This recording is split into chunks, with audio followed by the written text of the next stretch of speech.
2 లక్షల పెట్టుబడి, unlimited growth. Ecoblue AdBlue franchise. Smart investment, great returns. Andhra Pradesh రాజధాని అమరావతిలో చేపడుతున్నటువంటి అన్ని ప్రాజెక్టులకి అత్యంత వేగంగా అందుబాటులోకి రాబోయేది, అలానే పర్యాటకులకి ఆకర్షణీయంగా మారబోయేది అమరావతి ఐ.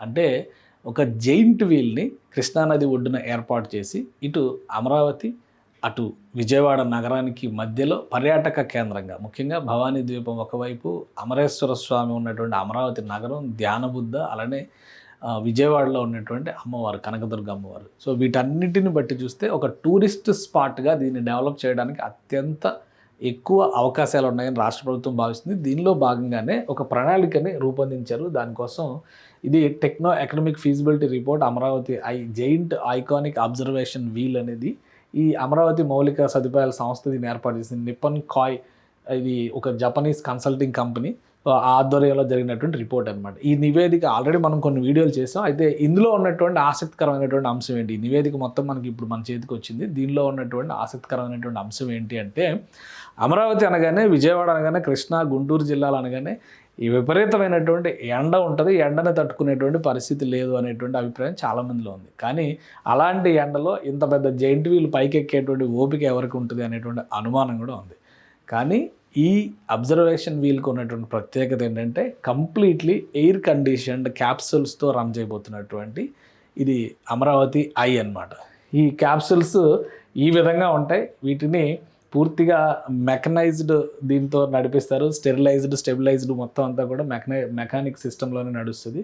అలానే ఏసీ కాంపోనెంట్ ఉంటుంది. దీనిలో కూర్చునేటువంటి వాళ్ళకి ఎలాంటి వేడి తెలియదు.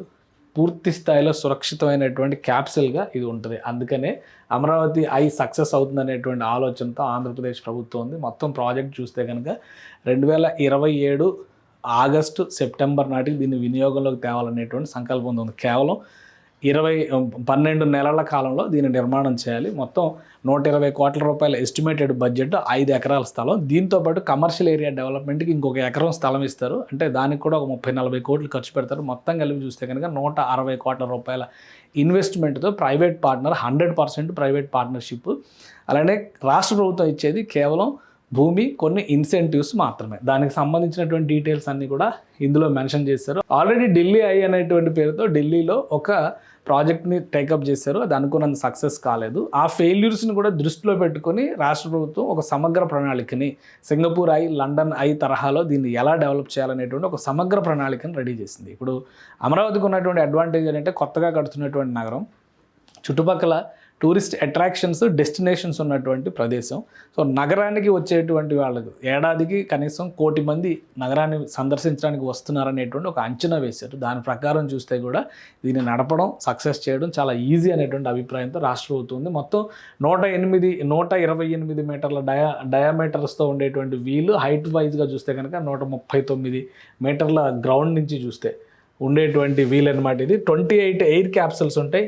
ఇవన్నీ కూడా air conditioned, mechanically stabilised capsules కంప్లీట్గా. సో ఎలాంటి భయం ఉండదు, సురక్షితమైనటువంటి ఏర్పాట్లు ఉంటాయి. అలానే 20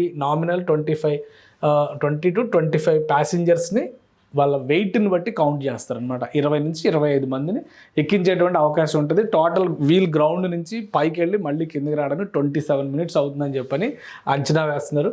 సో 14 అవర్స్ ప్రతిరోజు రన్ చేయాలనేటువంటి ఆలోచన 30 సంవత్సరాలు లీజ్ కింద ఇస్తున్నారు. దీనికి ఉన్నటువంటి అడ్వాంటేజ్ అనమాట, ఐకానిక్ అబ్జర్వేషన్ వీల్ అని చెప్పని పెట్టారు. సో ఇంట్రెస్టెడ్ కంపెనీస్ అన్నీ ఇప్పుడు ఆల్రెడీ ప్రపోజల్స్ పంపించి ఉంటాయి కొన్ని కంపెనీలు. ఇది మొత్తం 5 ఎకరాల ల్యాండ్, 120 కోట్ల పెట్టుబడి అవుతుంది. ఫస్ట్ ఇయర్ టికెట్ కలెక్షన్స్ యావరేజ్గా 27లో స్టార్ట్ అయితే 30 కోట్ల రూపాయల వరకు వచ్చే అవకాశం ఉంటుంది అంటున్నారు. అంటే 120 కోట్లు పెడితే total annual year revenue, total annual lease, rental, O and M cost అన్నీ చూస్తే కనుక 16 కోట్లకి లాభం కనబడే అవకాశం ఉందన్నమాట. సో ఇవన్నీ అలానే గవర్నమెంట్ ఇచ్చేటువంటి ఇన్సెంటివ్స్ కూడా కొన్ని ఉంటాయి. జనరల్గా టూరిజంని ఎంకరేజ్ చేసేటువంటి పర్పస్లో రాష్ట్ర ప్రభుత్వం తీసుకునేటువంటి నిర్ణయం. దాంతోపాటు 1 ఎకరం ల్యాండ్ సపరేట్గా కమర్షియల్ జోన్ డెవలప్మెంట్కి చేస్తారనమాట. ఇది 39 crores ఇన్వెస్ట్మెంట్ పడుతుంది. 3 ఏళ్ళు దానికి కాస్ట్ స్ప్రెడ్ ఓవర్ 3 years, 3 ఏళ్లలో చేసేటువంటి డెవలప్మెంట్ 26 నుంచి 28 దాకా ఈ డెవలప్మెంట్ జరుగుతుంది అనమాట. సో యాన్యువల్ రెంటల్ ఇష్యూస్ ఇవన్నీ జిఎస్టీలో మినహాయింపులు ఇవన్నీ కూడా వాళ్ళకి అంటే ఎవరైతే కాంట్రాక్ట్ సంస్థలు వస్తాయో వాళ్ళకి ఇచ్చేటువంటి వెసులుబాటు. సో ఆ 2 పాయింట్స్ని మిక్స్ చేసి ఇక్కడ మళ్ళీ సమరైజ్ చేశారు. మొత్తం 6 ఎకరాల ల్యాండ్ 159.2 కోట్ల రూపాయల పెట్టుబడి అవుతుంది. ఇయర్లీ టికెటింగ్ ఇది 2 చూస్తే కనుక ఫస్ట్ ఇయరే 35 కోట్లు వసూలు చేయడానికి అవకాశం ఉంటుంది పూర్తి స్థాయిలో డెవలప్ అయితే కనుక. సో మొత్తం కంబైన్డ్ ప్యాకేజ్గా చూస్తే ఈ Amaravati icon wheel, Amaravati observation వీల్కి సంబంధించి గవర్నమెంట్ ప్రపోజ్ చేసినటువంటి అంశం. దీన్ని ఇప్పుడు కంప్లీట్గా ప్రైవేట్ పెట్టుబడులతో నిర్మించేటువంటి ప్రయత్నం చేస్తున్నారు. ఇక లొకేషన్ పరంగా చూసినప్పుడు ప్రాజెక్ట్ని కంప్లీట్గా కృష్ణానది ఒడ్డున డిజైన్ చేశారు. ఈ లొకేషన్ చూడండి, ఒక కర్వ్ యూ షేప్ కర్వ్ లాగా వస్తుంది.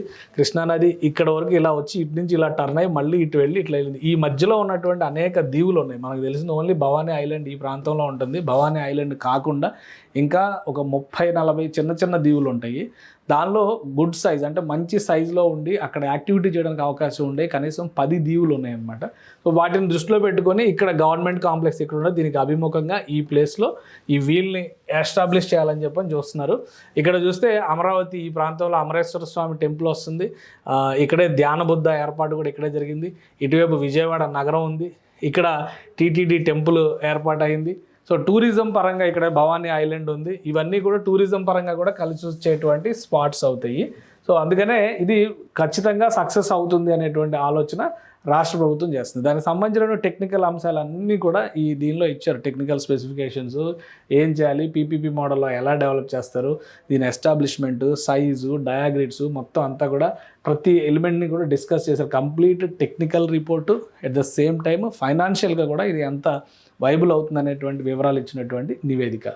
అలానే ప్రిన్సిపల్ స్ట్రక్చరల్ ఎలిమెంట్స్ అన్నింటిలో వివరించే క్రమంలోనే ఈ capsule support system 28 capsules is connected with a rim via 2 or 4 fixing points to run within rotation rings. A mechanically driven stability system maintains each capsule floor horizontal అంటే పైకి వెళ్తున్నప్పుడు కూడా మీ capsule ఇలా తిరగదనమాట. ఇట్లా ఒక బ్యాలెన్స్తో ఉండే విధంగా ఒక సిస్టమ్ని క్రియేట్ చేశారు. టెక్నికల్గా కంప్లీట్గా ఇది ఎలాంటి ఇబ్బందులు లేకుండా ఉండేటువంటి ఇది అనమాట. మామూలుగా ఇలా తిరిగేటప్పుడు ఇలా ఊగుతాం అట్లాంటివి ఉంటే అంత ఎత్తులో ఉండేప్పుడు చాలామంది హార్ట్ ప్రాబ్లం ఉండేవాళ్ళు ఇబ్బంది పడేటువంటి ప్రమాదం ఉంటుంది. సో అసలు ఎక్కేటువంటి ఛాన్స్ కూడా ఉండకపోవచ్చు. అందుకనే మీరు నేల మీద ఉన్నట్టుగానే ఫీల్ అయ్యేలాగా అంత స్లోగా అది రన్ చేస్తూ పైకి వెళ్తుంది. ఎలా వెళ్ళినా కానీ షేప్ మాత్రం ఇలానే ఉంటుంది అనమాట. సో నేల మీద నిలబడినట్టుగానే ఉంటుంది. ఆ విధంగా ఈ క్యాప్సూల్ డిజైన్ అవుతుంది. డిజైన్ చేశారు, ఆల్రెడీ వాడుతుంది. ఇందులో ఇందాక అనుకున్నాం కదా 20 to 25 మెంబర్స్ని ఇందులో అలౌ చేస్తారు. ఓవల్ షేప్లో ఉండేటువంటిది టోటల్ స్ట్రక్చరల్ గ్లేజింగ్ దాని టెక్నికాలిటీస్ అన్నిటిని కూడా ఇందులో ఎక్స్ప్లెయిన్ చేశారు. సో ఇది రాబోయేటువంటి రోజుల్లో అమరావతిలో ఒక అద్భుతమైనటువంటి టూరిస్ట్ డెస్టినేషన్గా మారే అవకాశం ఉన్నటువంటి ప్లేస్.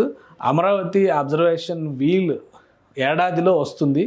2 ఏళ్లలో అమరావతి టవర్ కూడా వస్తుంది. అసెంబ్లీ టవర్ పైనుంచి కూడా అమరావతి నగరం నడిబొడ్డున నిలబడి చుట్టూ వాచ్ చేసేటువంటి అవకాశం ఉంటుంది. దీనికి అభిముఖంగా వీల్ ఇప్పుడు చెప్పినటువంటి అమరావతి వీల్ని అబ్జర్వేషన్ వీల్ని ఏర్పాటు చేస్తున్నారు. అట్ ద సేమ్ టైం 3వ పాయింట్ ఇంకోటి ఉంది. అమరావతిలో ఏర్పాటు చేయబోయేటువంటి నీరుకొండ దగ్గర ఎన్టీఆర్ స్టాట్యూ. ఈ 3 కూడా అమరావతిని అత్యంత ఎత్తు నుంచి చూసే విధంగా డిజైన్ చేసినటువంటి ప్రదేశాలు.